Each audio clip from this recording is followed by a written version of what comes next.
David, ever the protector. How the hell do you know that? We haven't seen a person out there. The old timer and I both smile as he tells Dave, there are eyes and ears everywhere here, son. I told you. Remember what I said about the parent hotline? That is real.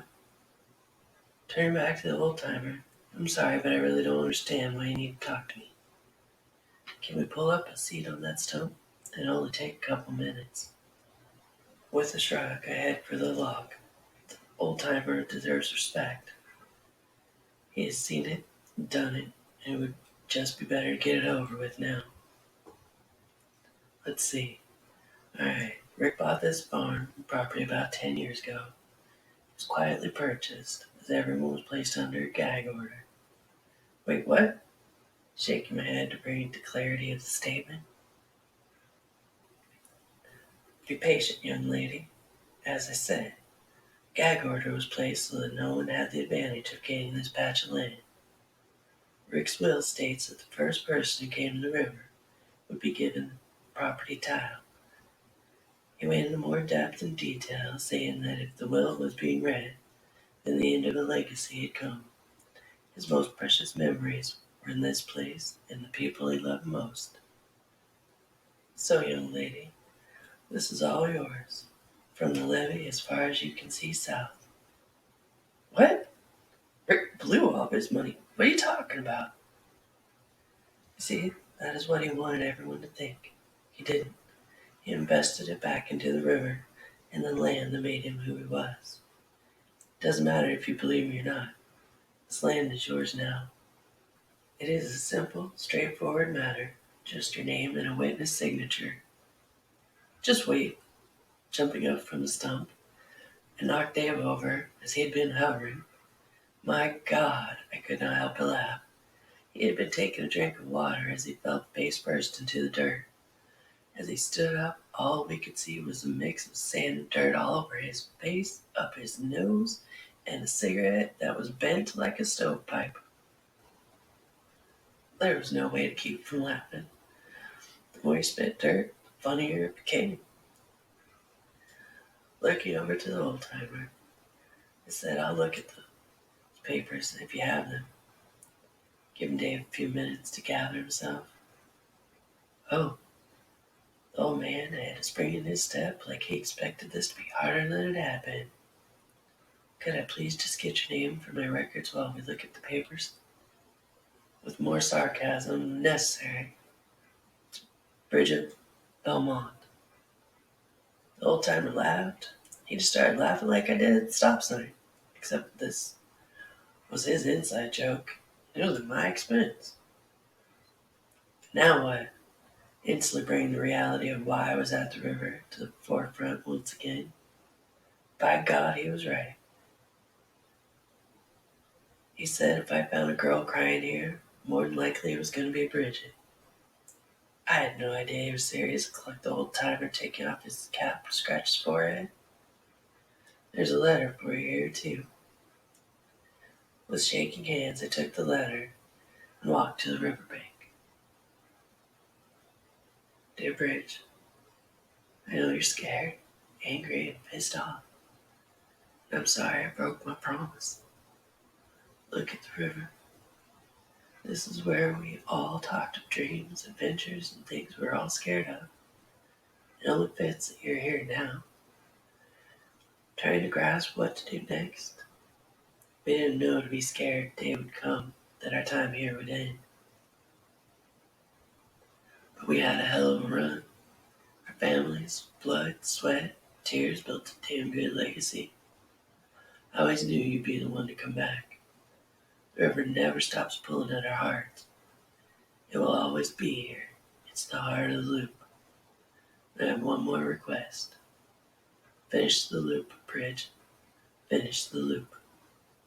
I will always watch over you from heaven just like I did when we were kids. Rick. Fuck you, Rick. How dare you get to be in heaven with everyone? You have my sister, my grandparents, my great-grandparents, your parents, and brothers. You left Mom, Brad, and me all by ourselves. Fuck you. Fuck you. Flinging the letter into the river. Startled by the alarm, The horrid reminder that I had a plane to catch. The time was up. How long had my husband been standing there, waiting to pick me up if I fell? I could hear his breath exhale, knowing that I am so lucky to have a solid rock to have my back. Damn, I can't keep this. Why not? You love it here. Remember when I said Rick had older brothers, and one who committed suicide? Well, it's my fault. The tears started to flow all over again. A steady stream of silent tears rolled, releasing of the guilt, as the memory of that horrible day came flooding in. How? Dave asked, bewildered by even the mere notion I had anything to do with someone committing suicide. It all happened so fast. We were turned into a gas station when a brown four-door car damn near hit us when he was leaving. His mom's car pulled around the building to line up on the right side of the pump. There was a man laying face down with a gunshot wound to his back. I cleared my throat to continue. I had seen animals slaughtered on the farm, but it was so different. Blood was still flowing from his body. Police cars flying into the parking lot with sirens. People everywhere, yelling this and that. We were questioned. It was easy to answer. All we saw was the car speeding out of there and then the body. Words continued to tumble from my lips. We left and continued to the river. It was a Saturday ritual. Pretty much everyone was already there. She would only have to retell the story once, so sending us kids to play, Mom replayed the events. It was starting to get dark. We built a bonfire to roast some hot dogs. Grandma had marshmallows for later. We never got to those marshmallows. See, one of Rick's brothers wasn't there yet, but everyone else was. There wasn't anything new. Everyone knew Charlie was always last to arrive. The headlights cresting the letterman Charlie finally showed up. As the car parked, I ruined several lives by asking one damn question. Isn't that the car from the gas station? Bridge, that doesn't ruin anything, Dave said as he stepped closer. I'm not done. The oldest of Rick's brothers, Brandon, was a cop. Brandon walked over to the car. Charlie had a gun on his front seat. Everyone was talking a mile a minute, asking where the hell he had gotten that car. Why'd he have a gun on the front seat? Where the hell have you been? Charlie looked at me, said to shut the hell up, or he'd break me like a stick. That caused Mom to punch him in the face. Grandpa's eyes turned ice cold with rage welling up at the threat to his family. Rick's mom fainted. His dad was trying to help her at the same time Grandpa was going for Charlie. Brandon had to switch gears from questioning Charlie to protecting him from Grandpa. Rick's other brother, Kerry, even though he was deaf, knew something was wrong. He started to protect Charlie too. Fists started flying. Blood was dripping from broken noses. Various eyes were swollen shut. Busted lips spewed blood with every punch inflicted. Mom was trying to get me and Brad and Amy into the car. Rick was frozen and couldn't move. Rick's mom was wailing at the top of her lungs to stop it. His dad shouting words and pulling Grandpa off his boys. But all you could see was tobacco spit caught on his chin. Charlie somehow broke free from the brawl, made it to the car, pointed the gun to his head, and pulled the trigger. Reaching into Dave's front pocket, pulling out a pack of cigarettes. I hadn't smoked in 2 years, but with a shaky hand, I lit up. Tears still streaming, staring out at the river, carrying my words away. Exhaling smoke and pent-up years of lies. See that patch of concrete to the right of us? With a slight tilt to my head. Yeah? Why didn't you park there? It looks like a parking stall, Dave asked gently, watching me stare intently into the river. Made it look that way on purpose. I can't park there.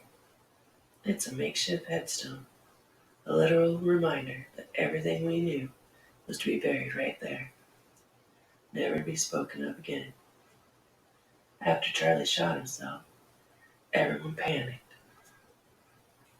Instead of letting Brandon do his job and call the police right away, Grandpa and Rick's dad went and got a backhoe.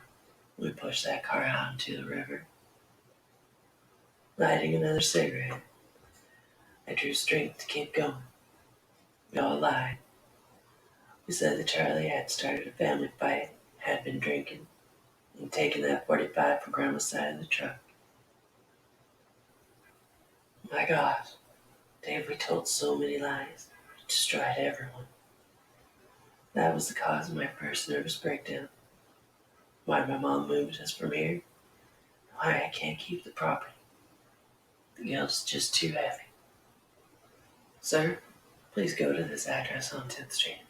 Whoever lives there, I don't care who it is. Give them the river. It's all theirs. They will try to remember to do one thing. Once a year, at any moment of their choice. Send a silent toast of thanks to the sky. Tell them it's a gift of hope. We walked to the car without looking back. I put the car in gear as the sun begins to set. The orange glow is the most beautiful sight I'd ever seen. Fuck you. I'm not staying to watch the funeral of my childhood again. Tears flow in acknowledgement that my time here is over. Driving past the farm with a nod of respect. I turned right to finish the loop. One more stop sign and a left. Mom's farm.